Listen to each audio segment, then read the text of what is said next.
Jeremiah chapter 13. This is what the Lord said to me. Go and buy a linen belt and put it round your waist, but do not let it touch water. So I bought a belt, as the Lord directed, and put it round my waist. Then the word of the Lord came to me a second time.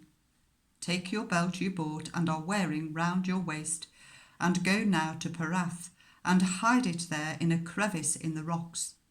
So I went and hid it at Perath, as the Lord told me. Many days later the Lord said to me, Go now to Perath, and get the belt I told you to hide there. So I went to Perath, and dug up the belt, and took it from the place where I had hidden it.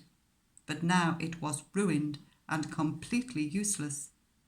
Then the word of the Lord came to me. This is what the Lord says. In the same way, I will ruin the pride of Judah and the great pride of Jerusalem. These wicked people who refuse to listen to my words, who follow the stubbornness of their hearts and go after other gods to serve and worship them, will be like this belt, completely useless. For as a belt is bound round the waist, so I bound the whole house of Israel and the whole house of Judah to me, declares the Lord, to be my people for my renown and praise and honour, but they have not listened. Say to them, This is what the Lord, the God of Israel, says. Every wineskin should be filled with wine. And if they say to you, Don't we know that every wineskin should be filled with wine? Then tell them, This is what the Lord says. I am going to fill with drunkenness all who live in this land, including the kings who sit on David's throne, the priests, the prophets, and all those living in Jerusalem. I will smash them one against the other, parents and children alike, declares the Lord. I will allow no pity or mercy or compassion to keep me from destroying them. Hear and pay attention. Do not be arrogant, for the Lord has spoken.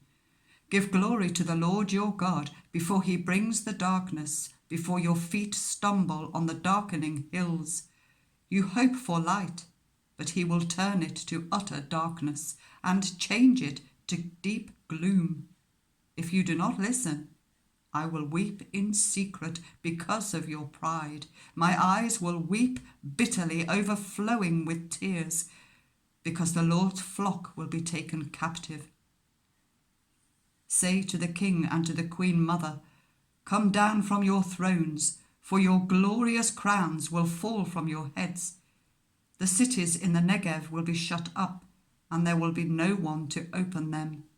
All Judah will be carried into exile, carried completely away. Look up and see those who are coming from the north. Where is the flock that was entrusted to you, the sheep of which you boasted? What will you say when the Lord sets over you those you cultivated as your special allies? Will not pain grip you like that of a woman in labour? And if you ask yourself, Why has this happened to me? It is because of your many sins that your skirts have been torn off and your body ill-treated. Can an Ethiopian change his skin, or a leopard its spots? Neither can you do good, who are accustomed to doing evil.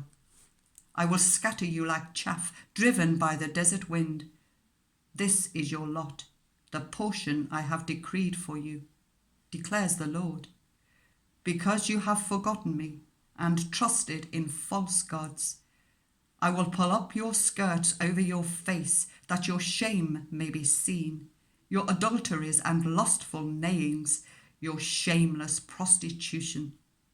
I have seen your detestable acts on the hills and in the fields. Woe to you, Jerusalem! How long will you be unclean?